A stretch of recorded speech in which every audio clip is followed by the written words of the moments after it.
जंग का मैदान अब इसराइल और तुर्किया के दरमियान लगेगा। इसराइल की खौफनाक और घिनौनी साजिश सामने आ गई, नेतन्याहू का खौफनाक प्लान और उसके बाद तैयब उर्दवान का मुंह तोड़ जवाब। क्या होने वाला है, इस बारे में आमिर रज़ा से बात करते हैं। आमिर भाई, इसराइल की जानिब से एक ख़बर सामने आई तुर्किया के ख़िलाफ़, उसके बाद तैयब उर्दवान भी मैदान में आए।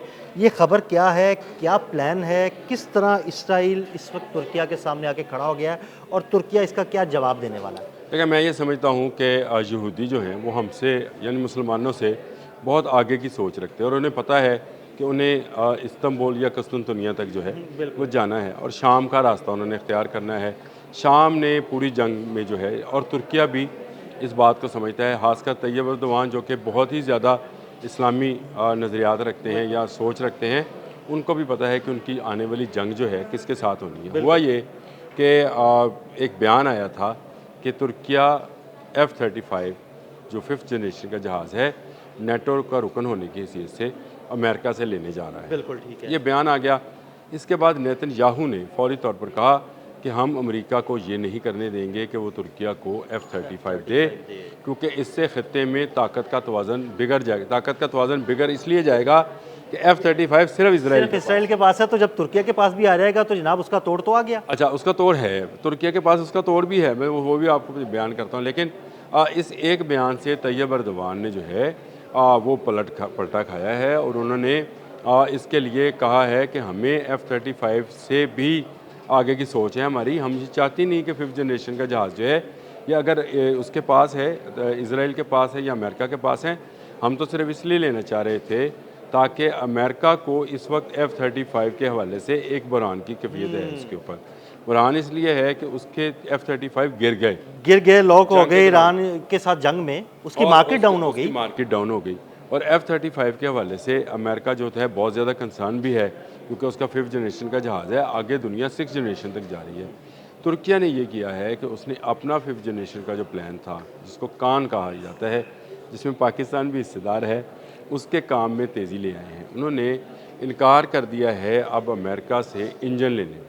सही, बिल्कुल। कान का इंजन तैयार कर जी रहा है। जी, वो कान के लिए 5th जनरेशन का अपना इंजन तैयार कर रहे हैं और कान को F-35 से ज़्यादा बेहतर बना रहे हैं। देखें, दुनिया में इस वक्त जो 5th जनरेशन के जहाज़ हैं वो चाइना के पास हैं, रशिया के पास है, जो Su-57 रशिया के पास है, उसके बाद चाइना के पास J-35 है, J-20 है, वो उसके पास 5th जनरेशन के 2 जहाज़ हैं। अमेरिका के पास अपना F-35 है, जो कि भारत लेना चाह रहा था। अमेरिका ने इनकार किया था। उस इनकार की बुनियाद पर तुर्की ने, क्योंकि नेटो का रुकन था, उसने कहा कि F-35 मैं उठाता हूँ। लेकिन अब अगर नेतन्याहू के कहने पर अमेरिका इनकार करता है तो तुर्किया का अपना 5th जनरेशन का जहाज़ जो है वो बिल्कुल तकमील के आखिरी मराहल में है। मैं उसकी वीडियोज़ और उसकी तस्वीर जो हैं आम पड़ी हैं, आप देख लें। कुछ आजमाइशी परवाज़ें वो इनिशियली कर रहे हैं, वो किया है उन्होंने अमेरिकन इंजन के साथ। हाँ जी, बिल्कुल। ये मैं आपको बता दूं, उन्होंने अमेरिकन इंजन के साथ किया था, बोइंग का इंजन से, जेट इंजन से। लेकिन अब उन्होंने कहा है कि हम अमेरिका से इंजन भी नहीं लेने वाले हैं, अपना इंजन तैयार करेंगे, अपना इंजन तैयार करेंगे, इंजन की टेक्नोलॉजी भी जो है वो उनकी अपनी होगी।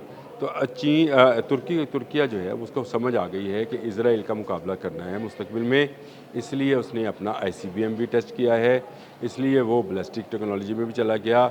उसने अपनी आबदोज़ और जहाज़ रानी, जो आप मुझसे बेहतर समझते हैं, कि उस पर भी वो बेहतर काम कर रहा है।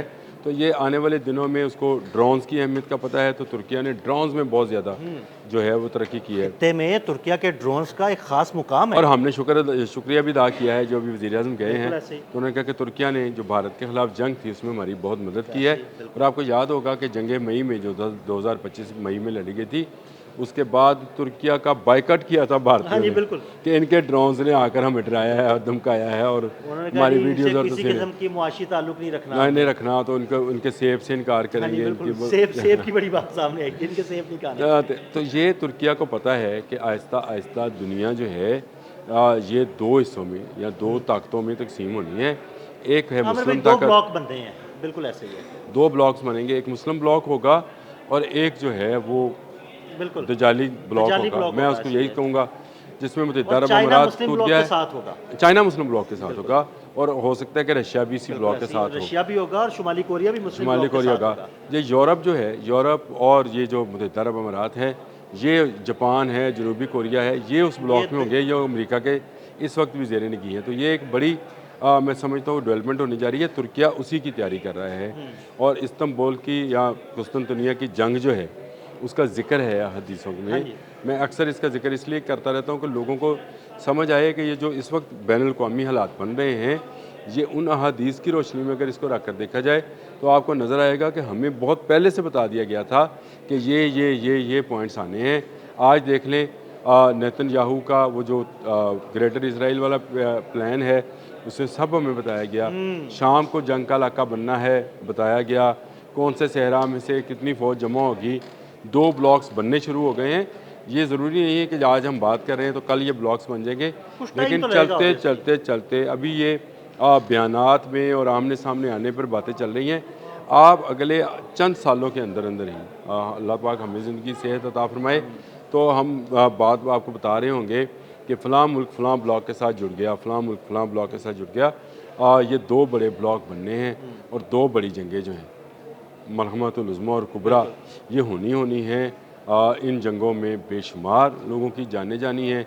कुछ ने हिज़्बुल्लाह और कुछ ने हिज़्बुल शैतान का किरदार अदा करना है और ये अल्लाह की जो फ़ौज होगी वो आपको अलग नज़र आएगी, शैतान की जो फ़ोर्स होगी वो आपको अलग नज़र आएगी।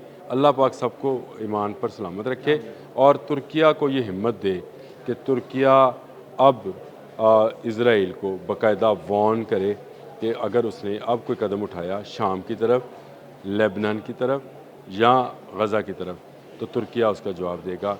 तुर्किया के लिए ईरानियों ने जो आयत करीमा तलावत फरमाई है, हाँ जी बिल्कुल, वो मैंने सुना है कि जो बल्कि सुना है क्या देखा ही है हमने कि जितने वफूद आए हैं हर वफद के लिए उन्होंने अलग अलग आयात जो है ना वो वहाँ पे तलावत की गई हैं, मुंतखब की थी और तलावत की गई वहाँ पे। उनके लिए जो मुंतखब की थी उसमें यही जिक्र था कि 2 ब्लॉक्स में जाना ही जाना है और ये जो है वो तरक्की मतलब जो जहाद है उसके लिए आपको उठना है। तो मेरा ख्याल ये है कि तुर्किया के लिए ये पैगाम था ईरान का, आओ हाथ मिलाओ, हमारे साथ पाकिस्तान भी है, सऊदी अरब भी साथ इंशाल्लाह शामिल हो जाएगा। तो ये सारी चीज़ें जो है मिलकर एक मुस्लिम ब्लॉक को तश्कील देंगी। बल्कि मुस्लिम ब्लॉक के पिछले दिनों देखे ना वो दजाली मीडिया भी ये बातें करता रहा कि जनाब इस्लामिक नेटो बनने जा रही है, इस्लामिक नेटो बन रही है जिसमें तुर्किया, सऊदी अरब, ईरान। इस्लामिक नेटो का सरखेल भी तुर्किया ही बनेगा, उसकी सरबराही पाकिस्तान करेगा, लेकिन उसके लिए लीड जो करेगा उसको बनाने के लिए वो तुर्किया करेगा। उसकी वजह ये बुनियादी वजह यह है कि तुर्किया इस वक्त भी नेटो का रुकन है और नेटो टूटने जा रही है। उसको अंदाजा है कि इस तरह की बड़ी तंजीमों में कैसे काम करते हैं। नेटो टूटने जा रही है। नेटो जब टूटेगी तो तुर्किया लाम हल्ला एक उसको ऐसी तंजीम उसको दरकार होगी जो उसी तरह के ब्लॉक की तरह हो, जो एक दूसरे की हिफाजत करना जानते हो। तो मेरा ख्याल है अल्लाह पाक ने तुर्किया को इसी काम के लिए नेटो का रुकन बनवाया और वो इसी काम की तैयारी कर रहे हैं। ये फिर जब नेटो से निकलेंगे बाहर तो ये एक इस्लामिक नेटो तश्कील देंगे। पाकिस्तान उसमें सरबराही करेगा क्योंकि पाकिस्तान के अलावा कोई इस्लामी मुल्क एटमी क़ुव्वत नहीं है। पाकिस्तान उसकी सरबराही करेगा और इंशाअल्लाह ताला आप देखिएगा कि पाकिस्तान के साथ तमाम मुल्क जुड़ते जाएंगे और एक बड़ा इस्लामिक ब्लॉक जो है जिसका आपने शुरू में जिक्र भी किया कि चीन जो है वो भी उसकी हिमायत करेगा। मैं ही समझता हूँ कि रशिया भी उसकी हिमायत करेगा।